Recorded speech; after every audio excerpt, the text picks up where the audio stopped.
Know who your customer is, meet them where they are. You'll find out so much data to create even the best products just by being customer obsessed.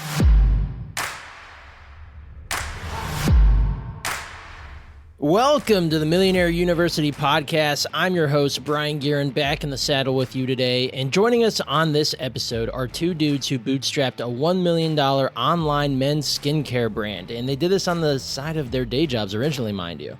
We're going to dive into anything and everything that we can, including how they got into this business, how they bootstrapped it from the ground up, they developed their brand from thin air, how they created the product, how they sourced it, how they manufactured it, how they marketed it, how they sold it. You name it, we're going to try and cover it today. So let's welcome to the stage best friends and business partners who own PrettyBoy Skincare for Men, Feys and Kevin Niehoff. Let's go.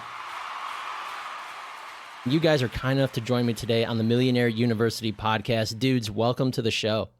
What's going on, man? Thank you for having us. Stoked to be here. Yeah, thanks for having us. Yeah, this is a pleasure. And I'm going to get this plug in right now. We're all from the greatest state in the union, the state of Ohio.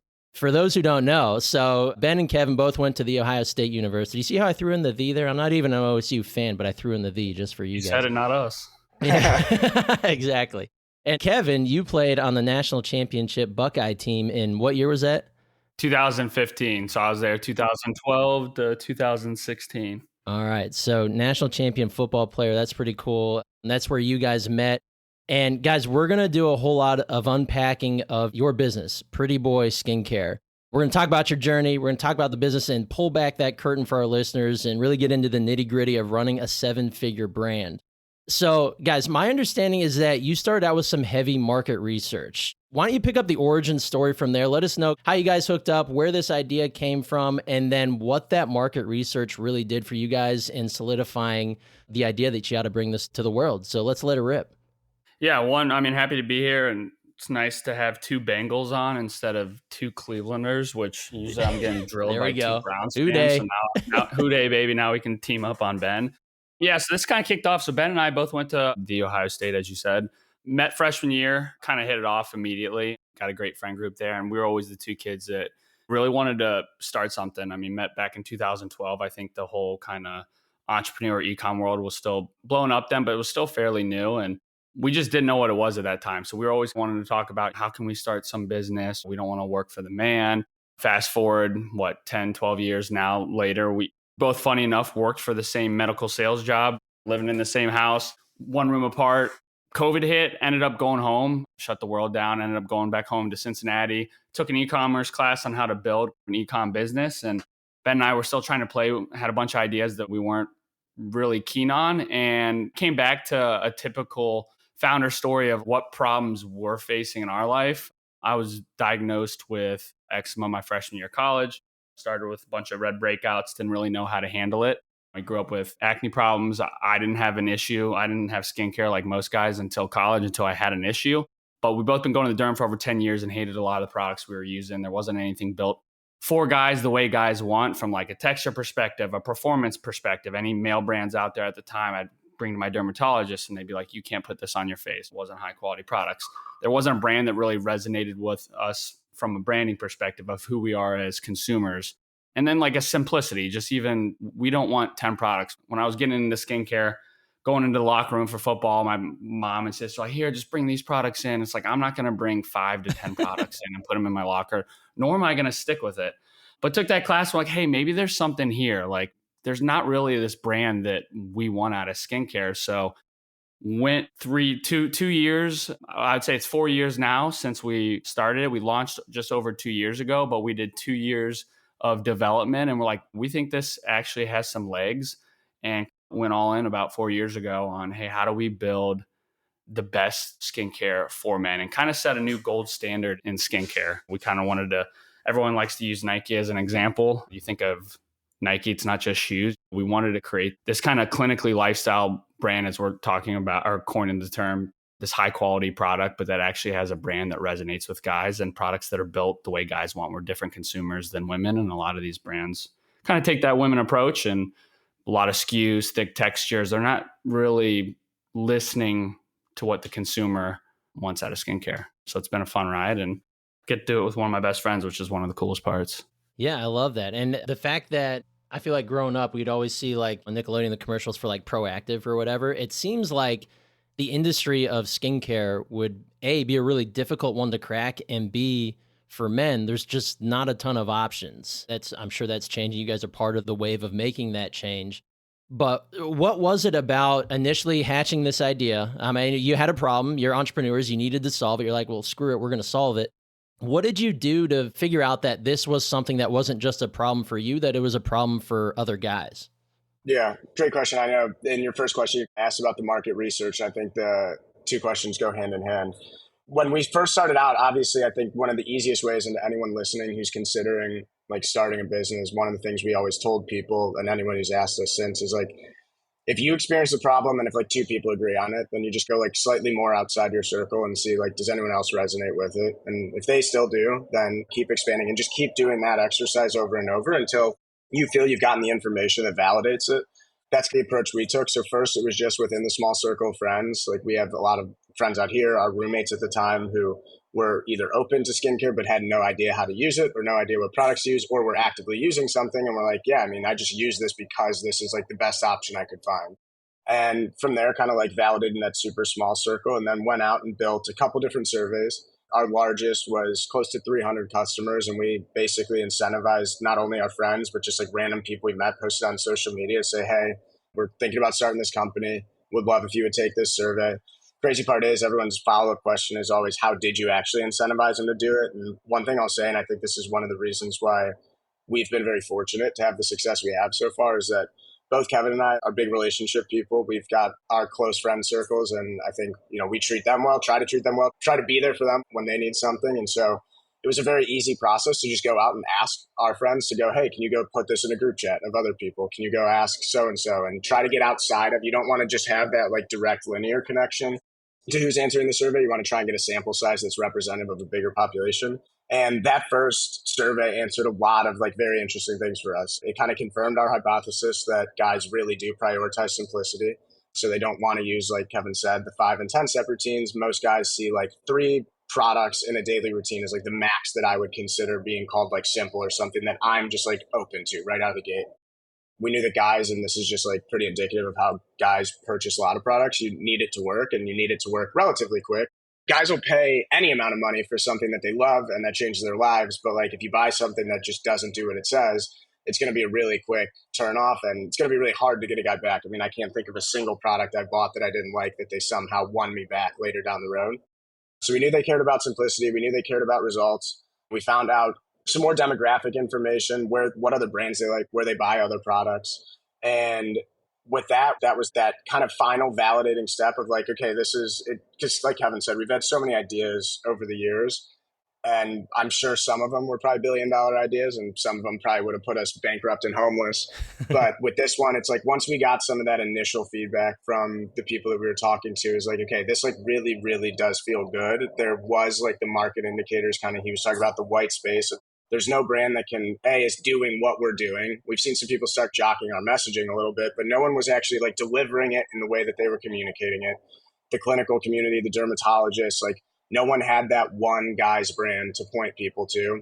And for both Kevin and I, Kevin more so than me, he's like our branding genius. Is there was nothing that like you would buy and be like stoked to have. And I think like that's what's so fun about the PrettyBoy name and the way we show it, is like, who would have ever imagined that guys would be like really stoked about using skincare? Some of the reviews that like we see on our website are kind of like, no, people are like proud to use this product. They get really excited to like get their next shipment in.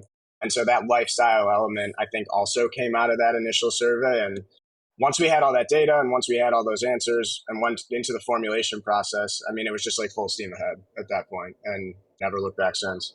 And I do want to touch on something too, to like credit to Ben and any of the like people that are thinking about starting a business. And a little bit of luck at the beginning, but Ben was really pushing for this. Is a lot of guys, like, especially for like building a brand or like businesses, and Ben uses a great analogy on like why he thinks a lot of restaurants fail. But a lot of people build the brand they want, similar with restaurants. Like, hey, let's just go, I want a pizza shop, right? There might be 5 other pizza shops on the corner. If you don't do the market research, like what we did is we did all this market research and then built the brand around the data. Majority of the time it's let's build the brand we want and then figure it out. Yeah. And we think that's what's been some of the reason for our success. Like honestly, most of the reason for our success is we're customer obsessed. and building the brand that guys want. And we always knew that, like, you go there, down the skincare aisle, there's a million different women's products. There's a lot of high quality clinical backed women's products. There wasn't anything like that for guys. You need the clinical, if you want this brand to blow up in skincare, you need the clinical community to back it, especially like I have eczema. I need something that I can put on my skin. And there wasn't anything that had clinical community behind it, but that lifestyle brand that guys are wanting, and then built the way they want, like Ben said, simplicity, texture. And credit to him, like, we started with what do guys want and built the brand around that. And that's how we approach everything. And I would highly recommend that to anyone starting a business. Do your research, find out what your customer and demographic want, and go from there instead of building the brand you envision, because it's going to change. The amount of things that we've wanted to do and we're like, that's not what our customers want. It was a big learning for us starting a business. I'm very fortunate we approached it this way from the beginning. Yeah, that's top-notch advice, because I think it's, like you said, it's so common for a business or an entrepreneur to start a business and completely forget about what the people they intend to serve really want. And if you don't have that, you're going to be behind the 8 ball from day one. So I think that's awesome that you took that approach, and obviously it's paying off for you. Yeah, what you just said is the difference between a passion project and a business. So I think that's just like a really important distinction for people who want to go down this path, because it's pretty nuts to do. Oh yeah, exactly. When I experienced that in my marketing agency, where, we talk about writing ads, and it's like owners want to either don't want to put out an offer, or they don't want to give away too much, or what they want to give away it makes no sense. No one's going to go for it, but to them it's a great offer. And I'm like, no. You need to think about what the customer will actually take advantage of. And I can tell you, this is not it. We need to go ask your customers. Great point there. So let's talk about the very first product. So you got the market research. You guys are like, okay, we've got the keys to the Ferrari here. Let's fire it up. Then what? You started talking about, we need to go, we have people interested. We've got proof that this is going to sell. How did you go about developing that first product, and what is that first product? So the first product was a moisturizer. Kind of the thought process behind that was that we wanted to do something where we could definitely like uniquely position, if we lived up to like the development kind of ideas that we had, if we can meet those claims or whatnot, but also was not so mass accepted yet that like we were just like going to be constantly butting heads with competition. So like the distinction there is like, it was either launch a cleanser or launch a moisturizer, because those were going to be the easiest that we knew from some of the early, I'm skipping over a couple parts, but some of the earliest conversations of like what it was going to take cost-wise to develop something as high quality as we did, what the process was, what the lead times were, how much cash we would need on hand and stuff like that. So we went with that moisturizer because it was like, okay, enough guys are open to using or are using, but there's not like a single product that really sticks out versus, I don't want to make an assumption, but probably most of us have been using cleansers for quite some time. You may or may not have a face wash you really like, but that's something you just pop down to the drugstore very easily and get. And what we did is we basically, I think, and Kevin found this out in his class, it was truly the most amazing kind of thing for me, because I worked at the Center for Entrepreneurship for 4 years at Ohio State, like had done a lot of business plan, like observations of business plans and going to the competitions and stuff like that. And one thing I never knew, and when Kevin told me this as part of his class, like I was just mind blown, is in this industry, like I always just assumed that like if you wanted to make a water bottle, if you wanted to do like a Yeti ripoff, like you would have to have like some type of like product engineer on your team, like someone who could really come and say like, okay, this is how we're going to do it. And they're going to, even if it's an open source patent, be like, oh, the Yeti technology, like this is how we're going to apply it.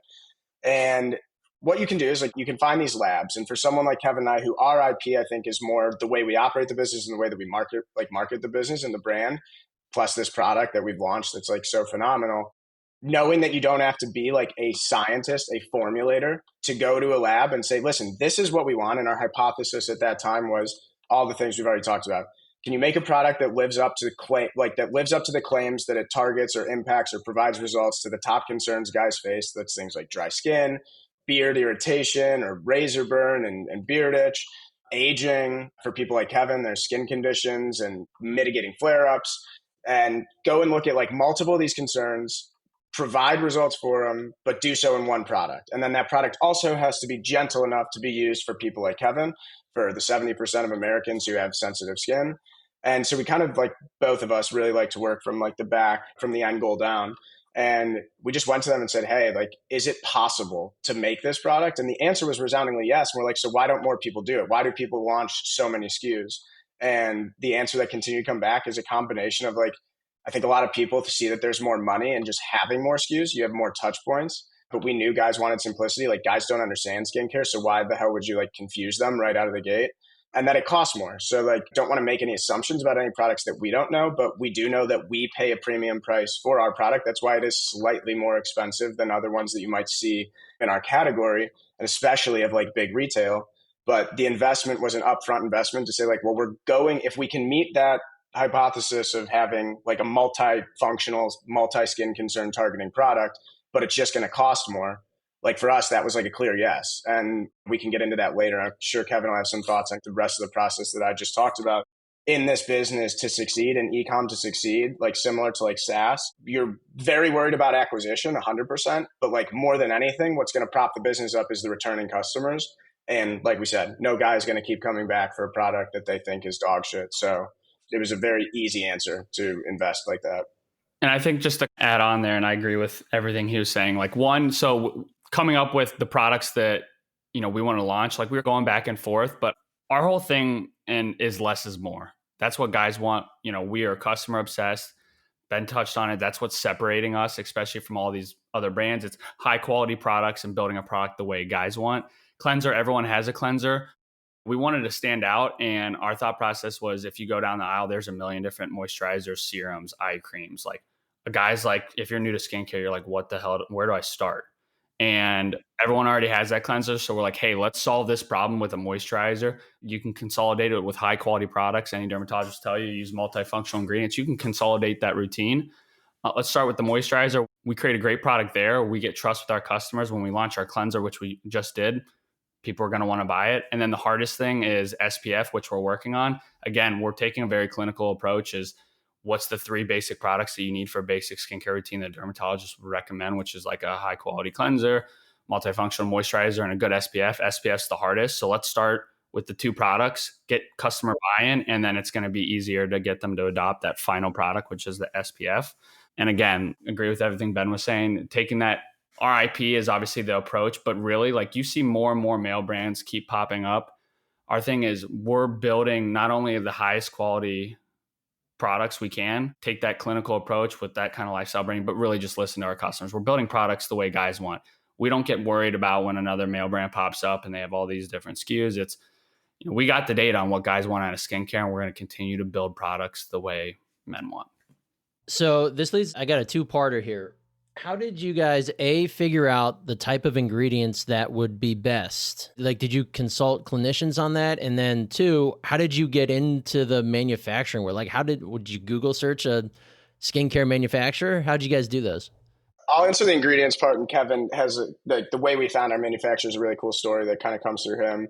I mean, ingredients, first off, it started with us just doing a bunch of research, and neither of us we're not academics and researchers. So like, you're trying to rely heavily on like the ones that are in layman's terms. So there's sites like EWG, Inky List, like Paula's Choice is another more gender neutral, kind of lower cost, but high quality product or brand that they do a lot of like ingredient explanations. So again, our philosophy was that, and we always make this joke, like you would read skincare ingredients from like some of our competitors, and one of them is like some type of sea foam, or like an ingredient that sounds like it was like extracted from some crazy animal in like an ancient Mayan ruined town, and you're like, oh, this like sounds sexy, but does it actually do anything? And is there a bunch of like literature behind it?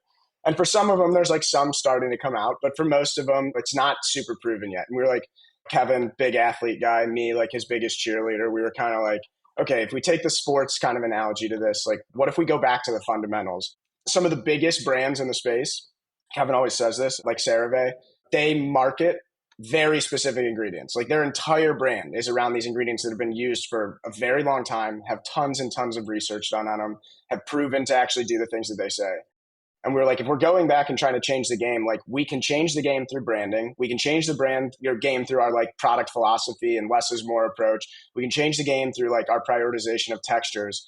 But like, we don't really need to change the game from using these like wacky ingredients. We can actually go back and say, what are some of the best ingredients that have been used in skincare for years?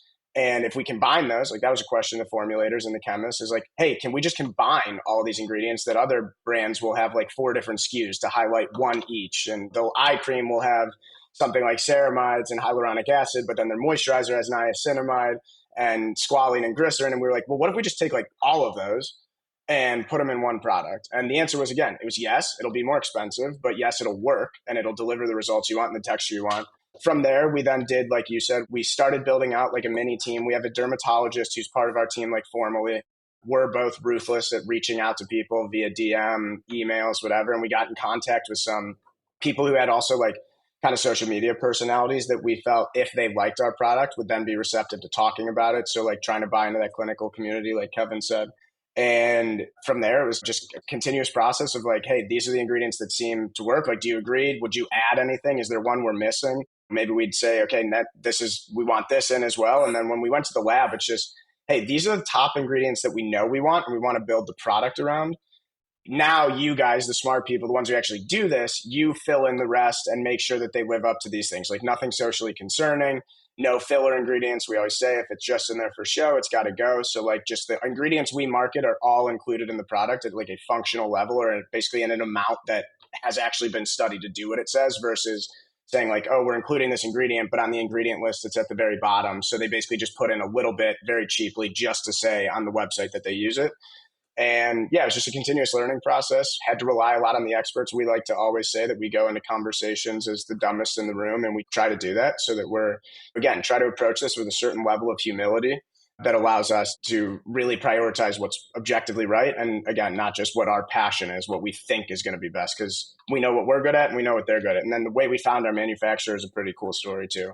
Yeah. And I think, you'll hear us say it a bunch throughout this podcast. Like it came down to what we were trying to do with the product was there was already male brands out there, but we were trying to create the highest quality male product built the way guys want, but still has that lifestyle branding that makes it more approachable. There's already lifestyle brands out there, but there are too many SKUs. They weren't using ingredients that our dermatologist would put on our face. We're like, why isn't there the highest quality skincare for guys built the way we want that has a branding that we can align with and is a little more approachable? To Ben's point, finding the manufacturer, just kind of like most startups, you got to get on the phone, you got to grind. Like it was a tough process. The first year, we didn't really know what we were doing. We're reaching out to China, we're reaching out to different labs. We're like, how do we get this? We couldn't find anything. And Ben brought up the contract manufacturers that I learned in my class and just trying to find the right one. And it was tough. And funny enough, my fiance now is my girlfriend at the time.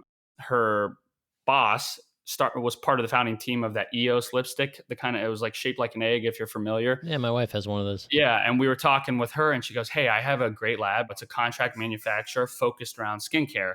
So that's all they specialize in.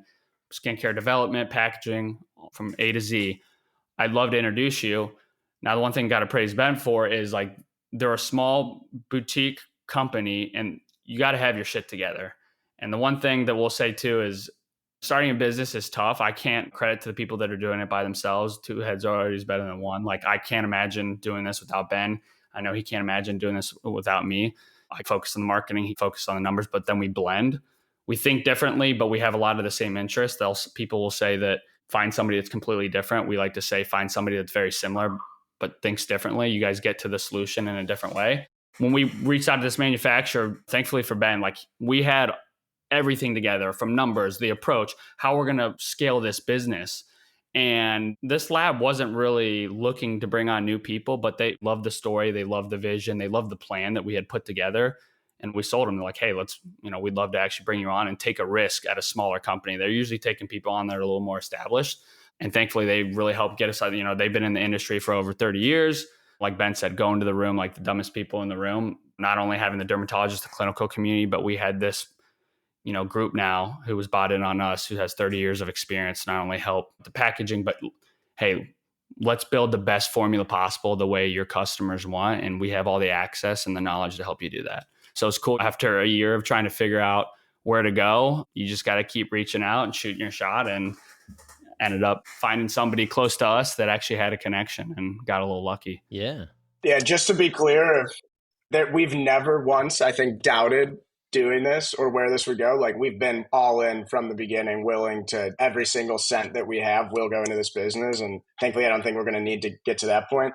But if there was ever a single period of slight doubt, it was those first 6 months to 6 to 9 months trying to find a good manufacturer. And these people would just we tell them, oh, this is like all we want. We want it to be lightweight and like a gel base. Like we think guys are like that. We want it to target these things. And different product characteristics. And then they'd be like, oh yeah, we've got something in the back that like we think is going to be great for you. And they'd send us this like heavy, greasy ass cream. And it was this just generic lab sample that was terrible. And so like when you do that enough times, you're like, oh shit, like, are we going to need like a formulator on the team? Like, do we have to now pivot and go find this, like this, maybe this contract manufacturer world isn't going to work. And that was the only period I think throughout this where there was ever any like, are we going to be able to figure this part out before it gets too late? And thankfully it didn't. From that point on, there has never been any looking back, but that initial process for anyone who's doing it can be very overwhelming and can definitely be frustrating, but you do just got to stick through it. And we're always here to be a resource for people if they have questions, because once you find that out, then everything else does slightly fall a little more into place. Right. Well, I'm glad you mentioned that because the road to entrepreneurship is littered with speed bumps, right? So it's not all fun and games getting to that 7-figure business ownership level. But I want to talk a little bit about the numbers. So like you found the product, you got the provider, the manufacturer. What was your first order like and how did you guys fund it? Did you guys pool some bootstrap money together? Did you have investors? What did that look like to get that first product ordered and shipped? Yeah, we're 100% self-funded, totally bootstrapped, haven't taken money from anyone else, which we're both very proud of. And I think we can dive deeper into this after about just kind of like what that's done for the business itself. I think the world of VC has changed a lot, and like going to get money it's more expensive and comes with way more or less leverage than it ever really has. So yeah, our first order was about $70,000 for 10,000 units. That was, we had to pay half of that up front or 30% of that up front and then 70% of it before it even touched the warehouse. So you're in a negative 6-month cash conversion cycle before you even start. Thankfully, the first month, it was really interesting. Like of course, all the friends and family bought. The second month, sales dropped off drastically. Everyone that we knew had bought it. So now it's just like, okay, who is giving it a try that knows we're doing this? But like we hadn't really started any outbound yet. And then that third month or maybe halfway through the second month, I don't remember. Like Kevin said, he handles the marketing, does just an unbelievably outstanding job. I think we consistently get told by people, like I think people interact with our brand and think we're a lot bigger than we are. They see the professionalism and the content and they're like, oh, these guys are the real deal. And I think we are the real deal, but it's not the way that I think a lot of people perceive. It's just the two of us still cranking this along. Now we've got a bigger team that we've outsourced. But then that third month, Kevin just put the nose to the ground and started learning the Facebook ads world, not only like learning how to manage the platform and do the digital advertising you're very familiar with, but also creating the content, which is just like, I mean, there were times in those first couple months of the business where I was like, fuck, like, what am I even really doing here? Like, this is just not my wheelhouse. And Kevin was just cranking along and getting that ad account up and running. Our goal at the beginning of that year had been to sell through the 10,000 units we ordered. And without what he did on the Facebook ad side of things, that would have been totally impossible. We had really solid success early on. From a financial perspective, there was a lot of things we had to improve on. And, he can talk more about how the path we've taken to lowering acquisition costs and really focusing in on the messaging and stuff. But yeah, I mean, we sold through those first 10,000 units. And from there, it was just off to the races. But, with that comes its own new set of problems, cash flow, profitability, all that stuff. If you didn't think we were all in from the beginning, you don't want to gloss over. Yeah, 10,000 units for our first order. Unfortunately, that's just the MOQ for skincare. So we were just like, all right, that's minimum order quantity. I mean, we both, minimum order quantity. We both fortunate to have good medical sales jobs. So and we didn't start this right out of college. We were 26, 27. But we're like, I mean, I believe in it. You believe in it. Some people are buying a house. You know what? We're going to start a business and I'm all in. We're going to do the 10,000 units and it's either going to work and we're going to sell through it or it's not. But, we believed in it 100%. So we're like, what's the order quantity matter? Because we're going to get through it pretty quick anyways. Yeah. You have that uneffable belief in yourself that it's going to work out and you're going to find the way and that there's not a plan B, right? But that led perfectly into my next question of what did you guys do? You said you sold it to friends and family. That ran out. Second month comes around. Sounds like marketing-wise, Kevin, you hopped right into Facebook ads. Kind of tell me, what did you do? Like, how did you teach yourself Facebook ads? Did you have help? Did you just hop in and be like, well, I guess Facebook is our platform. Let's try that. What did the marketing initially look like for you? Yeah, and that's one of the cool things, like even about this podcast, like Ben and I are not formally trained marketers, operators. I was a sociology major and I pretty much just went to school for football. Let's just be honest. Like I didn't find there was an entrepreneur class that I was taking, but never before, like As entrepreneurs, you just got to love to learn, and we still love to do it. We're still learning a ton. We've learned so much in this past 2 months, but it's never been easier to start an e-com business, even now, compared to even 2 years ago, from the help from like AI. There's a bunch of courses. Shopify's made it even easier to do web dev.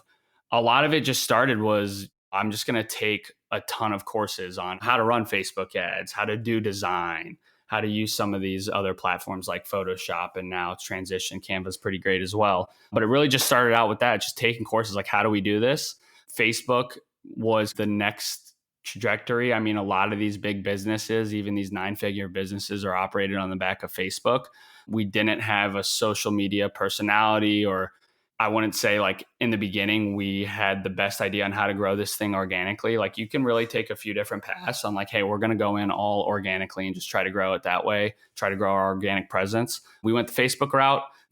Advice is like find one, stick with one until you can get really good at it, and then branch out. Don't try to do too many things at once, which we've fallen short of sometimes as well. But took an ecom class on how to run Facebook ads, was a good learning point. I think we've learned a ton too. The best advice I'd give, because we did go the agency route as well. So here's some of the things we messed up on. You got to learn these platforms yourself. It's not hard. It really isn't. And especially until you're spending a ton of money, you don't need to outsource it. Now, when we started, said, you know what, we're not pros. We aren't formally trained. Maybe we should outsource this to an agency. And there was a lot of learnings in that. We went through 3 agencies till we finally came back again. We're like, we can just do this ourselves, save all this money. We don't need to listen to them, and we're only going to get better.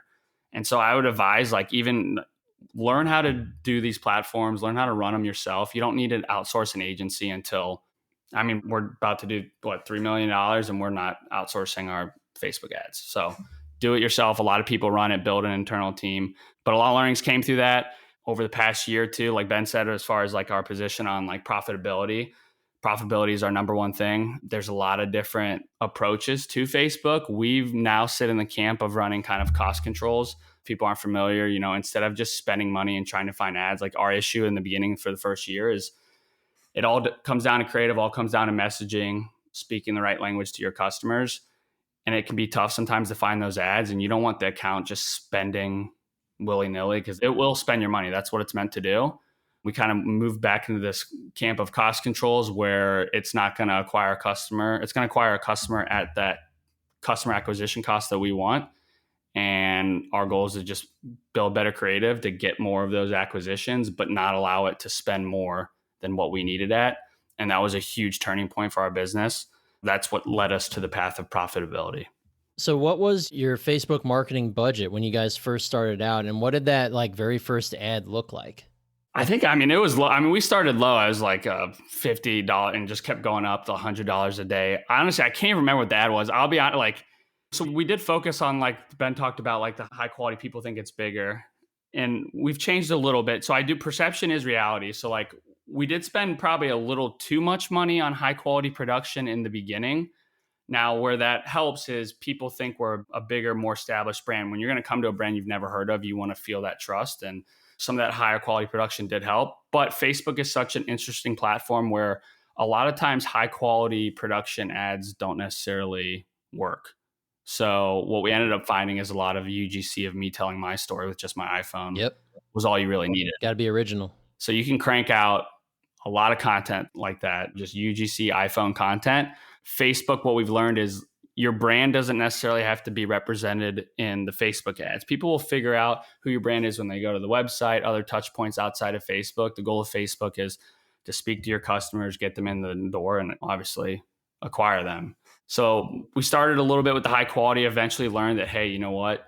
Talking to your customers, being authentic, just using a lot of that iPhone content was really the best route. And so it's really evolved over. And then just even I think our design abilities and everything, being able to build ads has really, from what it looked like in the beginning, we've come a long way in 3 years for sure. Yeah. Do you guys do a lot with email marketing? Yeah. And I think that's another thing one thing that every now and then we've got to take a step back and just be like, okay, we should be proud of ourselves for certain things.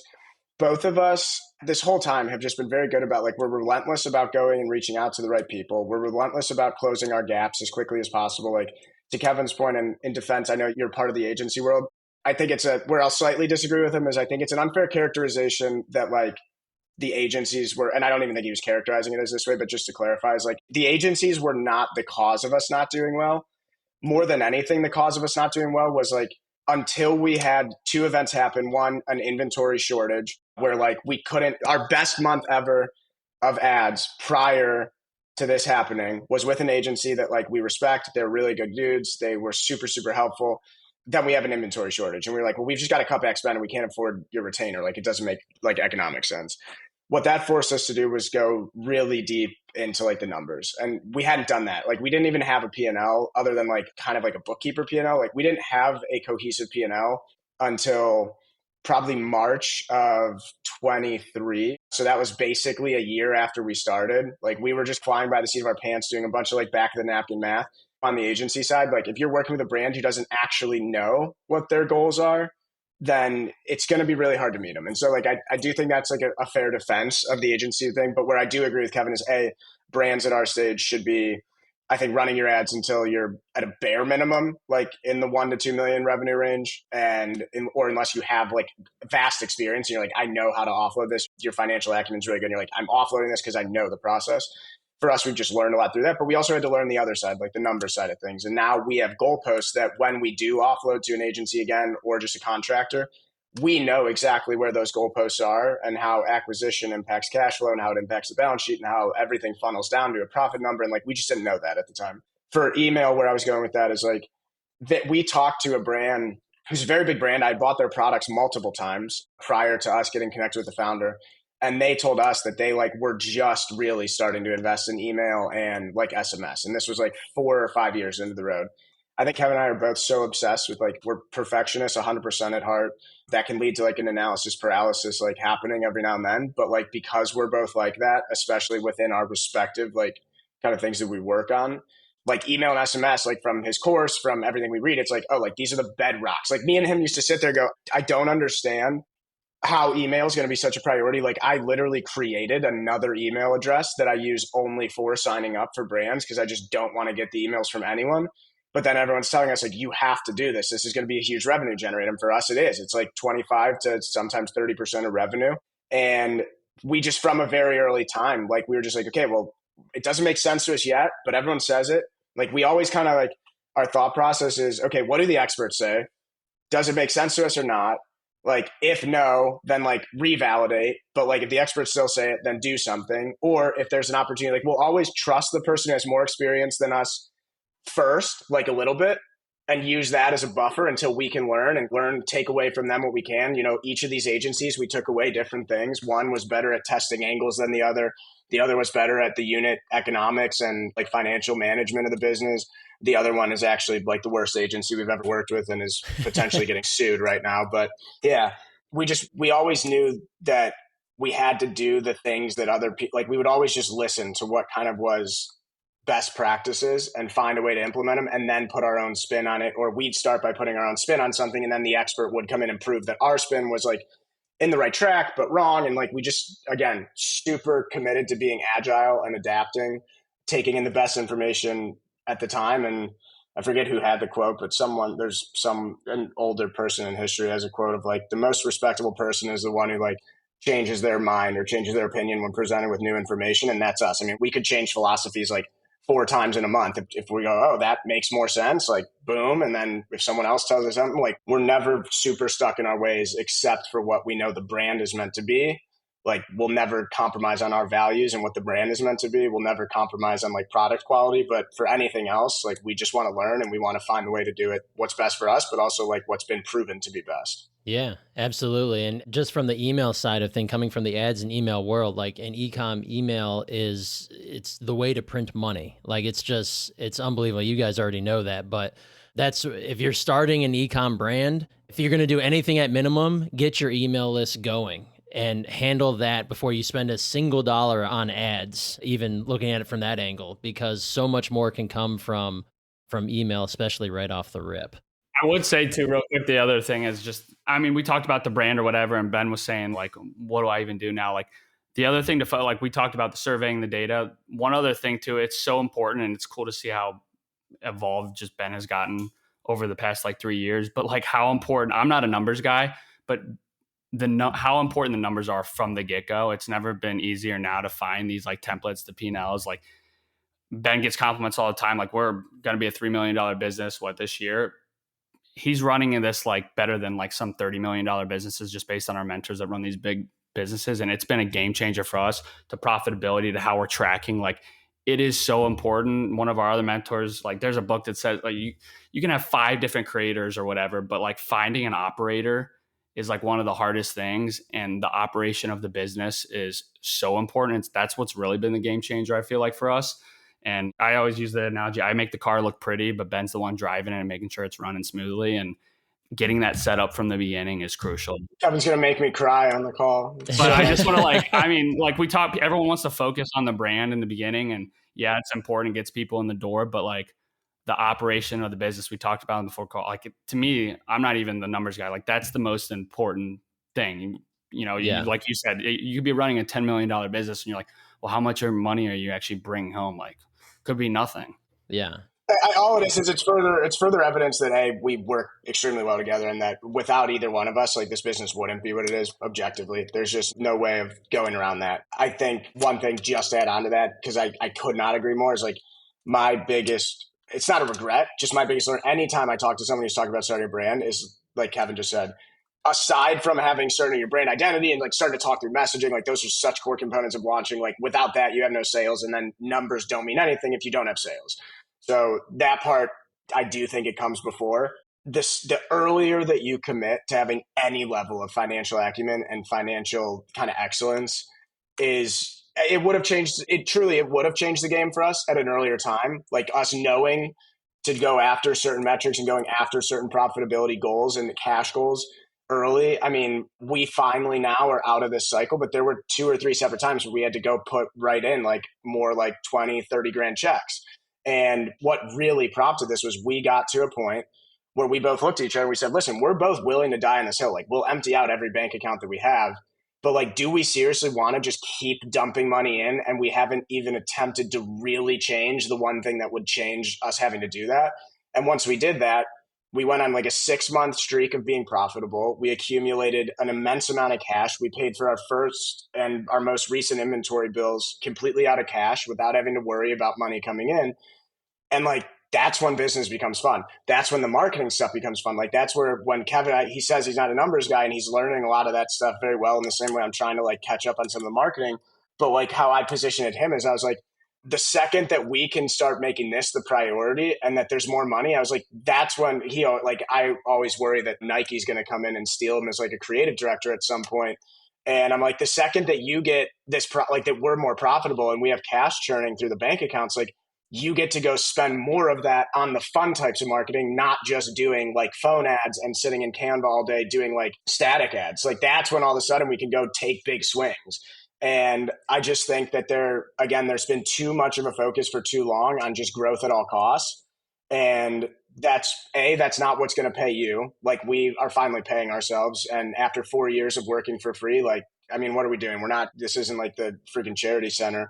And so we're trying to do just anyone starting a business. Like, you're in this to make money, whether you're trying to get acquired or you just want to pay yourselves a good living wage for the next 40, 50 years. Like, you need to find a way to make money that comes from focusing on this stuff. And I agree with him. It's been enlightening and it's been a game changer for us to figure it out. I appreciate the compliments, but more than anything, I'm just excited for us because it gives us just this immense amount more of opportunity to actually do the things we want to do. And we've like done the grind up to this point, and now this is where it really, really starts to get like fun and electric. And that's not possible if every single month you're just like finding ways to pay the bills and living paycheck to paycheck as a business. That's the golden advice. That's a deep cut you guys provided there, because we can talk all day about high level stuff and numbers, yada, yada. But if you don't actually know this stuff, if you don't take the time to build up your acumen in this, then it's going to be very, very difficult to actually be a business owner as opposed to just an operator who maybe even gets to pay themselves sometimes, right? Exactly. Huge difference there. So speaking of the numbers, what are the margins like in a business like yours? If you're willing to share with us your margins, what are they like in skincare and what is it like at PrettyBoy? Yeah. So on the product side, we hover around like above 80%. What's exciting about that, that's obviously a pretty strong product margin initially. And as you scale, that's going to only get bigger from just like economies of scale with ordering. So very important for us to maintain that, because especially when you have inefficient marketing, which we did for like a year and a half, that you have to find somewhere where there is going to be any amount of margin to take home. We typically gross out like in the 50 to 55% range. As I'm sure you know, like you're in the world today, like everyone's forecasting off of contribution margin. And like that's the hot metric, the way we look at that. And it's funny, like even though Kevin's not a numbers guy, like from very early on, I know because I was always the one like doing them. He'd be like, well, I know like we're like, he didn't know how to say it, but he would always be like, well, I know we're supposed to have like our returning revenue is like supposed to cover the business, like a certain element of our revenue is supposed to cover the business expenses. And so like that is in a sense, like by definition, your contribution margin. And that is where we typically hover in like 30-ish to 35, can be 40% range. The way we do like forecast it is looking at like what I just said. Like we need to make sure that our business and our returning revenue is doing well enough that by the time that all gets accounted for and acquisition costs have gone in, that we have enough to just at least baseline. Like our goal is basically to be break even or slightly profitable. We're not at a position where we need to be like excessively profitable. There's way more value for us in growing, building up the like returning cohorts that come from those heavy acquisition months. And then net wise, like I said, we're an open book. I don't know why more people aren't. We lost money every single month for the first 18 months, except for 2. But since January of this year, we've been anywhere from like a 5 to 15% range. So taking home some good cash, and that goes in the bank account. And then like, for example, last month, we were both getting antsy, and Kevin had been cranking out like this entire marketing process, a content engine. Like we were so committed to having our ads work and perform. And we kind of like, we just made the decision it's to open up those cost controls he was talking about a little more and say like, we just want to go and get, and we can talk about this more in a separate episode, or if you have any content on it, definitely point your listeners to like the importance of cohort-based forecasting for returning revenue. But we were like, you know what, like we don't need all of the extra money right now. There's not a bill that has to be paid. Like, let's go open up the doors a little bit and go and try and build like a very big cohort for that month. And so last month, like we took like a 6.5% loss on the month, but that is in exchange for when you have this understanding of where your cash is going to be and like what the buyback period is on an acquisition and what the like lifetime value of a customer is. You go, okay, like for these next 2 months, we can go blow it out of the water. And then we're going to tighten things back up. And you start to realize the levers that you can pull to make sure that you're still achieving your ultimate goals without like putting yourself in a compromising position. Absolutely. And are you guys subscription based? Like, or is that an option, or are most of your sales coming from those who subscribe, or is everything a one-off purchase? So Kevin's been doing a ton of, I didn't know if he was going to start to answer that. I'll answer the subscription piece like really quickly. For a long time, yes, we were pushing that very hard. It was accounting for basically like anywhere between 30 and 40,000, sometimes higher in revenue per month. So that was like definitely covering the OpEx that we were talking about. Like that was good, but we were so inefficient at marketing during that point that we were still losing money. So like when you're sitting on a guaranteed $40,000 in revenue and you can't make any money on that month and you're as small as we were, like that's a sign something needs to change. So that's where I turned it over to him. He's been working a lot on like landing page and offer testing and making sure that those initial orders are not only profitable, but raising, like he explained, Kev, like the impact of AOV to stuff like this. And yeah. And especially just with Facebook, like, I mean, we've heard it from the beginning, like, so we only launched with one product. You know, it's cool to do 7 figures with one product. That means we're onto something. But we learned early on that a $38 product cost, it's hard to acquire a lot of customers profitably at the number you need, because $38 is what we're charging, but like we need to acquire them even cheaper than that to really be profitable. So we kind of changed it. You know, we obviously offer the subscription that was on our website. We were pushing that.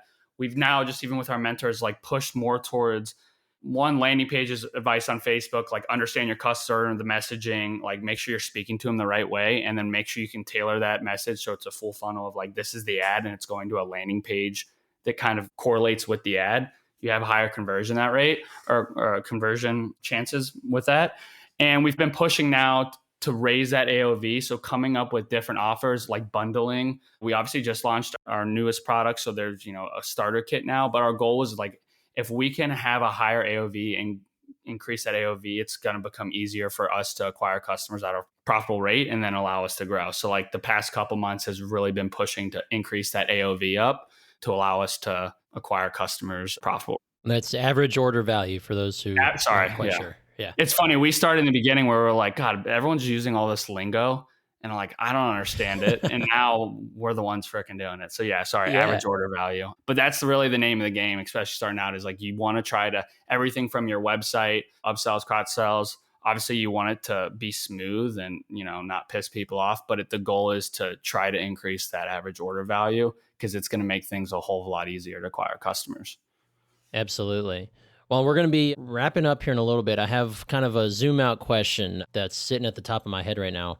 What are the logistics like? Do you guys have a warehouse full of your stuff? Like, are you picking and packing? I see in the background on video here, it doesn't look like you have a house full of skincare products. So I imagine you've got quite a system in place. What does that look like? Yeah, it was super fortunate. I used to pack a lot of the orders out of the bedroom. So if you had done the podcast with us like a year and a half ago, you probably would have seen them. It just gets to kind of an equation of like time, value, and money. And so once we were at like the 100 orders a day, like 80 orders a day, it became clear that this would be a worthwhile thing to offload.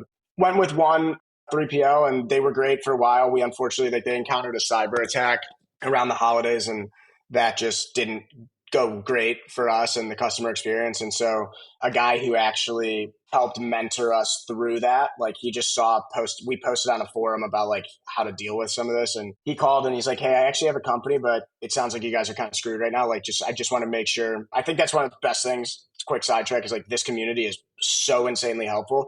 One thing we found is that people are even more helpful and will extend the period of like free help you get if you just do what they say. Like if someone gives you advice and you implement it and you can come back to them and say like, oh, this worked or it didn't work. They know that they're not at least wasting their breath. And so this guy did the same thing, got on the phone with us. I was in Austria at the time. It's like 2 a.m. and taking calls, dealing with this. And he was just like a very kind and consultative kind of like person. And so his name's Brien. His 3PL is called Fully Built. They're built out of Illinois. Plug for him. For anyone listening, they're absolutely amazing. And yeah, so it's pretty simple. Logistics it's one of those things that I always tell this to the 3PLs when we talk to them. Is like the best case scenario is that I only talk to you when like you have a question for me or we're telling you a new order's coming in. Like that means everything's going smooth. Business owners don't want to be spending multiple like hours a day on anything related to logistics. And that's what it's been. They're an amazing team. And it's a great thing to, once you scale to that point, and Kevin's made some like cool content on it. Like there's certain like stepping stone blocks that I think once you move to a warehouse and you can afford to pay someone to do your work for you is a great sign. And when it supports the overall bottom line, you're like, okay, this is a nice thing to offload.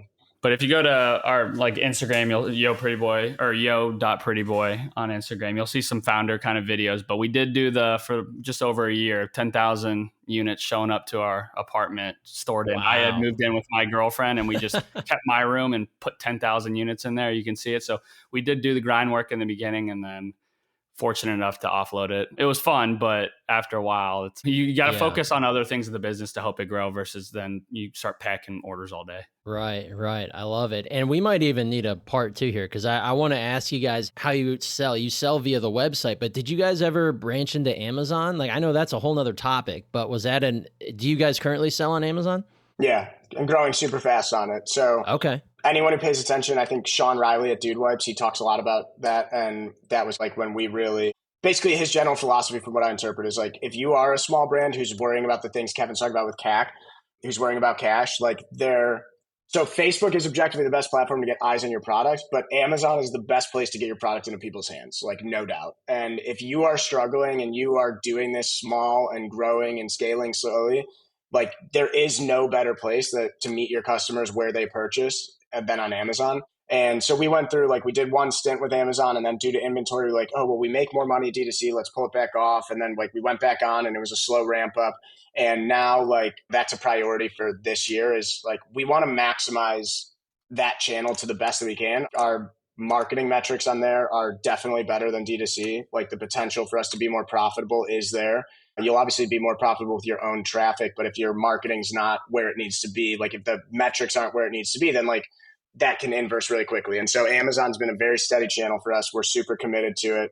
We think that in 5 to 10 years, realistically, like the Amazon model is what's going to dominate everyone. Like 3PLs are going to have to figure out a way to deliver services. Carriers are going to have to figure out a way to meet Amazon where they're at, because I mean, can you really imagine going to a store to like buy one of our products other than when you're traveling, or like you just run out and you have like a breakout or something? Like, I'd way rather just be able to click 2 buttons. It shows up in 2 days. And so I think like that, we're very committed to that for sure. But like you said, I mean, we'd love to do a second.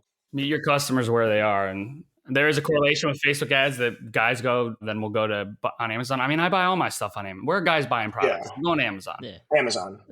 I go to Amazon first for every single thing that I want to buy. And then if I have to go to someone's website, I do. And then I get annoyed. So like, you got to take all that stuff in, even how Kevin's working on some CRO stuff. And like, we will often see a website and like screenshot and send it to each other and be like, oh, like this is smoother. Like this is nicer. I like that experience. Like, because you can get overwhelmed in e-com with like, there's an app for everything.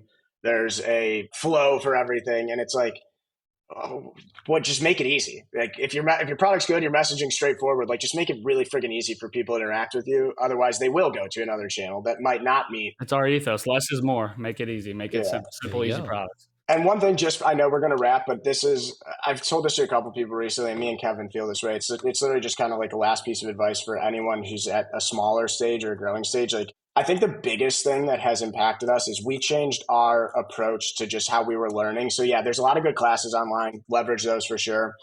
Some of them are free. Some of them cost money. I would say about like probably first or second quarter of 23, we got introduced to this guy, Sean McGinnis. We met him at a conference, and he was a super smart guy. And we were like, hey, would you consider working with us? And he was like, yeah. And so we started paying him a consulting fee. And that was what accelerated like a lot of our learnings on like some marketing reporting and like some of the financial acumen. From that point on, like if you treat running a business like getting a master's degree or going to college, like those things do cost money. And the hard cost of paying somebody to teach you things is like, I fully believe put your nose in and like just like try and learn as much as you can. But like Kevin and I have recently started paying more and more mentors, and that has like accelerated our learning so drastically that for anyone, like I know it can seem like a lot to be like, oh, I'm going to pay this person $1,000 a month to do this when I'm not even making that much money. But like if you have the long-term vision in place, and you know that like, and not every $1,000 you spend on a mentor is going to like be the best. Like you're going to miss sometimes. They're not going to be good mentors. But if you treat mentorship as basically a business cost center of like, this will help me accelerate way faster, I just think it's changed the game for us. Like he's got marketing mentors. I've got finance mentors. Like we've now built a little mini team of people who advise us, and like we're moving very fast now because not only are our ideas good and sound and well thought out, but we have other people checking them. We have other people teaching us new things who will help us. Nothing's worse than spending 2 or 3 days trying to correct like an Excel formula that somebody else could be like, this is the way to do it. Yeah. Mentors that have been successful too in what you're trying to learn. So like in the industry, like some of ours have run like massive brands, or like, you know, they've been 9-figure brands. Like find those people. There's a coach for everything now. Like find those people that are either currently running a successful brand or have been extremely successful of whatever you're trying to learn. 100%. Yeah, I can double down on that, especially coming from MU, where we're working towards that, where we want to be the mentors and the folks we provide, collaborators who have this ability to teach and to inform and to mentor others who are starting the business. Because I can tell you, I started in heavily investing in mentorship on my own about 2 years ago, and it has taken my business to the next level. Because it just makes sense, right? Somebody who they can see around those corners that you can't quite see around yet, but they can tell you it's a cheat code. It's a shortcut. Yeah. And there's nothing wrong with shortcuts in business when they're provided by the right people doing the right thing and helping you do the next best thing for you. It's incredible. Yeah. At one point, we wanted to learn everything and do it on our own. And like, it was like a pride thing objectively. And like, it was a necessity at a certain point. But now it's like, we have proven everything we can prove at this point. There's nothing left to prove other than just like how much bigger this can get. Like we've learned a lot. We've launched products. Now it's about making a successful business, and going to find those type of people is the way that it's going to be best served, I guess. Yeah. And there's no shame in admitting I don't know what I don't know, but somebody out there knows what I don't know. And I want them to come tell me what I don't know. It just makes too much sense. Exactly. Awesome. Well, guys, we're going to start wrapping here, but so what's next for PrettyBoy? Like, what's on the horizon for you guys? What are your next goals and ceilings that you're going to come crashing through here in due time? I mean, I think for us is, we're sticking to, we just launched our second product. The biggest thing now is we're focusing on getting that SPF out and kind of being a game changer in that category. That way you kind of have your basic set that any dermatologist would recommend. So SPF, and then I think just keep growing this brand, growing this community. I mean, we're trying to grow this thing quick and be a thought leader in this space and really blow it up. So it's get that next product out and then just keep growing this thing the right way. I love it. I love it. Well, guys, we covered a ton today. We could probably go for another hour. I might even have to have you all back because this was awesome. How can our listeners get a hold of you? How can they get a hold of your product? It's yoprettyboy.com. Give us all the deets. Yeah, yoprettyboy.com for our website. You can find us on Amazon as well. Instagram is yo.prettyboy, TikTok yo.prettyboy. But yeah, yoprettyboy.com, and then we're also on Amazon as well, like we discussed. All right, perfect. And I think we can hook up our MU listeners with maybe a little bit of some swag, a good offer from Yo Pretty Boy. Get some more people in the door, yeah? Yeah, we made a discount code, UPOD20. That'll be 20% off for anyone who feels inclined to come check us out. We'd appreciate it. I think, Brien said that'll be in the show notes. And then, we're always open. So if anyone ever reaches out to you directly and they caught on to something we said and it really triggered something for them, we're happy to talk, keep us in the loop on what you guys do. And I think, like Kevin said, we've been very fortunate to have a lot of people take a vested interest in us, give their time for free to help us. And so we're finally at a point now where I think we've got some, not many, but some valuable things to share with other people. And so if anyone's ever looking for any advice or insight or caught on anything, we're happy to have you pass them along to us. If I could too, just wrap up, just some of our thoughts though, three things, especially for, trying to have success and growing a brand. Great products always win. No marketing, no amount of marketing is going to be able to fix if it's a shitty product. Great products always win. Be customer obsessed.